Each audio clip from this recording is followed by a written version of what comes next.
आप सभी का आपके अपने YouTube चैनल सॉफ्ट टॉक्स में स्वागत है। आज के इस वीडियो में मैं आप सभी बच्चों को क्लास 11 साइकोलॉजी यानी कि मनोविज्ञान की कुछ महत्वपूर्ण सवाल यानी इंपॉर्टेंट सवाल आपको करवाऊंगा इस वीडियो के माध्यम से, जो आपके एग्जाम में आ सकते हैं। तो इन सभी सवालों को अच्छे से नोट डाउन कर लीजिए पेपर में और याद करके जरूर जाए। इससे पहले मैंने 2 वीडियो अपलोड किया हुआ है साइकोलॉजी से जुड़ा हुआ, तो उस वीडियो को अगर आपने नहीं देखा है तो मेरे चैनल पर सारे के सारे जगह वीडियो जरूर देख ले। तो फिलहाल अगर आपको ये वीडियो पसंद आता है तो वीडियो को लाइक करें, चैनल पर न्यू है तो सब्सक्राइब करें और बेल आइकन पे ऑल पे क्लिक करें, ताकि जब भी हमारा नेक्स्ट वीडियो आएगा सबसे पहले आपको नोटिफिकेशन मिल पाएगा।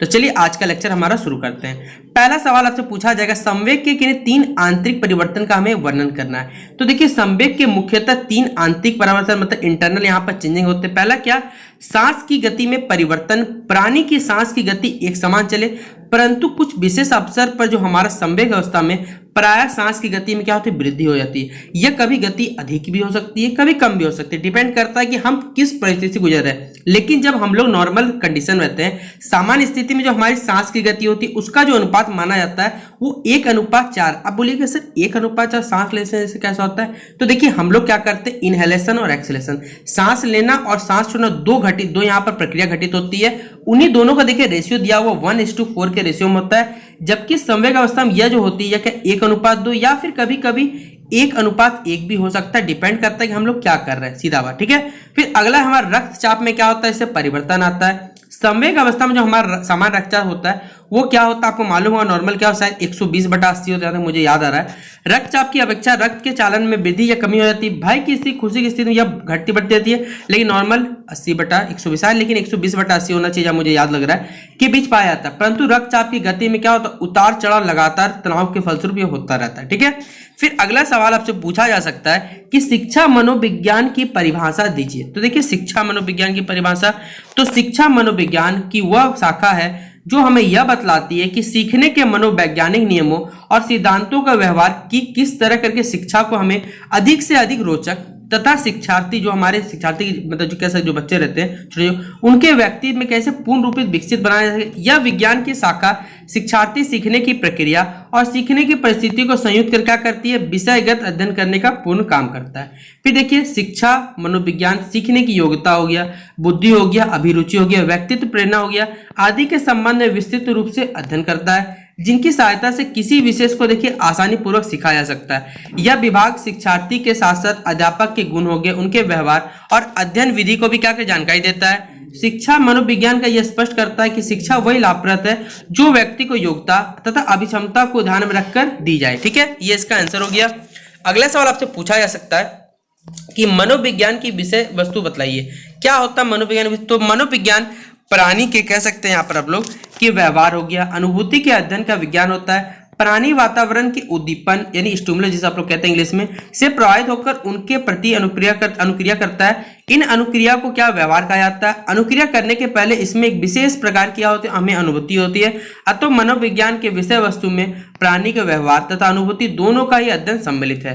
व्यवहार बाह्य तथा आंतरिक दोनों प्रकार के हो सकते हैं तथा अनुभूति जो होती है चेतन, अर्धचेतन तथा अचेतन 3 प्रकार के होते हैं। व्यवहार तथा अनुभूति की इन सभी घटनाओं का जो अध्ययन होता है उसी को हम लोग क्या कहते हैं, मनोविज्ञान के होता है। ये मनोविज्ञान के अंतर्गत आता है। ठीक है, अगला सवाल आपसे पूछा जा सकता है कि मनुष्य में भाषा का अर्जन देखिए किस प्रकार का होता है, वो भाषा कैसे सीखता है ये हमें बताना है। तो देखिए मनुष्य में भाषा अर्जन में होता है प्रकृति और परिपोषण या फिर योगदान का क्या होता है, महत्वपूर्ण उसका रोल होता है। फिर व्यवहारवादी B.M. स्किनर के साथ साथ अनेक विद्वानों का मानना है कि साहचर्य हो गया, अनुकरण तथा पुनर्वलन को अपनाकर ही भाषा अर्जन का आरंभ किया जाता है। सामान्य तौर पर भाषा के अर्जन के लिए भाषा में प्रयुक्त शब्दों के अर्थ जानना हो गया, कथनों को समझने की उचित क्षमता बढ़ाना, शब्दावली का निर्माण हो गया, वाक्यों की संरचना एवं आशय को पहचानना तथा शुद्ध उच्चारण की कला सीखना इसमें क्या होती है, शामिल होती है।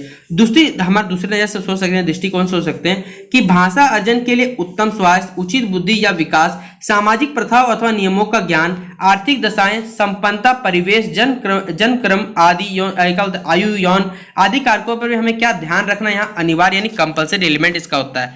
फिर अगला पॉइंट लिखा हुआ है कि भाषा अर्जन का जो आरंभ होता है वो जन्म से होता है। इसके बाद विस्फोटक ध्वनि, बलबलाना, हाव भाव के साथ अस्पष्ट ध्वनि के द्वारा विचार प्रकट करना आदि क्या होते हैं, पाए जाते हैं। फिर अगला है शिशु अवस्था की मौन अवस्था के पश्चात 1 वर्ष की उम्र में वो पहला शब्द बोलता है। फिर 2 या जब ज्यादा बड़ा तो धीरे धीरे वो क्या बोलना सीखता है। भाषा अर्जन के अगल बगल में उत्पन्न ध्वनि को अनुक्रमण क्रमिक रूप से वांछित अनुक्रिया के सम्मिलित जाता है।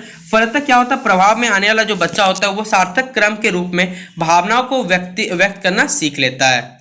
हमारा अगला सवाल है कि अधिगम सिद्धांत के अनुप्रयोगों का वर्णन करें। तो देखिए, बच्चों के पालन पोषण में अनुप्रयोग, सीखने के सिद्धांत का उपयोग बच्चों के पालन पोषण में होता है। शास्त्रीय अनुबंधन सिद्धांत का उपयोग कर बच्चों को सिखाया जा सकता है कि कौन सी वस्तु खतरनाक है तथा कैसे बचना चाहिए।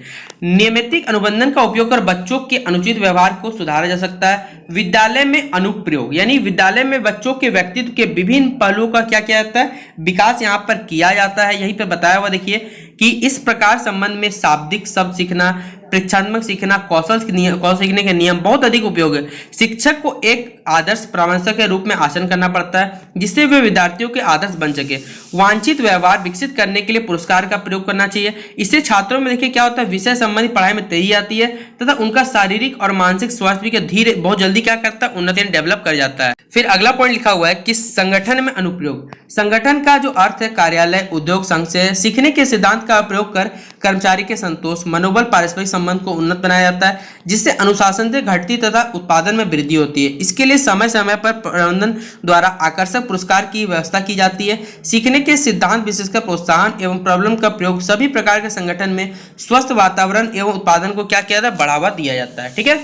फिर अगला है 6 नंबर का सवाल हमारा, संस्कृति संवेगों की अभिव्यक्ति को कैसे प्रभावित करती है यह हमें बताना है। तो देखिए, शारीरिक गति अर्थात हमारा हाथ पर हिलाना संवेगों के उपचार को अधिक सरल बना देती है। भारतीय शास्त्रीय नृत्य शैली को गति के माध्यम से अपनी भावनाओं को सरलता से पेश करने में समर्थ होता है। संवेगों में अंतर्निहित प्रक्रिया संस्कृति द्वारा काफी प्रभावित होती है। स्मृति मुख की अभिव्यक्ति जटिलता या फिर जटिलता से लिख सकते हैं। मुक्त प्रदर्शन के आदि संवेगों का क्या होता है, स्वाभाविक शुद्ध चित्त दिखाते हैं। संवेग के आत्मनिष्ठ अनुभव तथा प्रकट अभिव्यक्ति के बीच मुख का क्या होता है, प्रदर्शन एक कड़ी का निर्माण करता है। संवेगों की अभिव्यक्ति में अन्य आवासिक माध्यमों का प्रभाव भी सदा असरदार रहता है। और इसको आप लोग देखिए, इतना बड़ा ना लिखिएगा, यहाँ से इतना लिखिएगा, मैं आपको बता देता हूँ, ज्यादा बड़ा लिखने जाइएगा, ठीक है, क्योंकि समय तो आपको कम ही मिल रहा है ना, समय देखिए ज्यादा तो नहीं है और 19 सवाल आपको सॉल्व करने, मानते चलिए 1 से लेकर 7 तक छोटा छोटा आएगा, लेकिन इसके बाद का सवाल का क्या करना है, इसीलिए देखिए थोड़ा समय को बचाते चलिएगा, यहाँ तक लिखिए, ज्यादा बड़ा ना लिखें।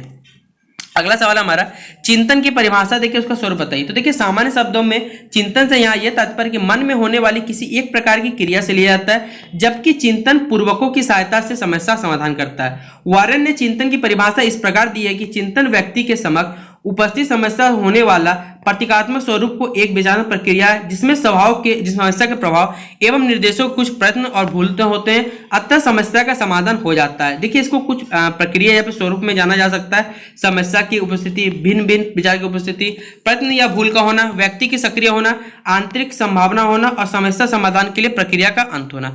टोटल मैंने आपको यहाँ पर 7 पॉइंट लिख दिया है, तो आप लोग इसे नोट डाउन कर लीजिएगा। ठीक है, 7 क्वेश्चन करवा दिए, सॉरी, तो 7 के आपको सवाल मैंने करवा दिए। अब नेक्स्ट वीडियो में जितना भी इंपॉर्टेंट सवाल है वो आपको करवा दूंगा। तो अगर ये वीडियो आपको पसंद आता है तो वीडियो को शेयर कर दीजिए अपने दोस्तों के साथ। चलिए मिलते हैं नेक्स्ट वीडियो।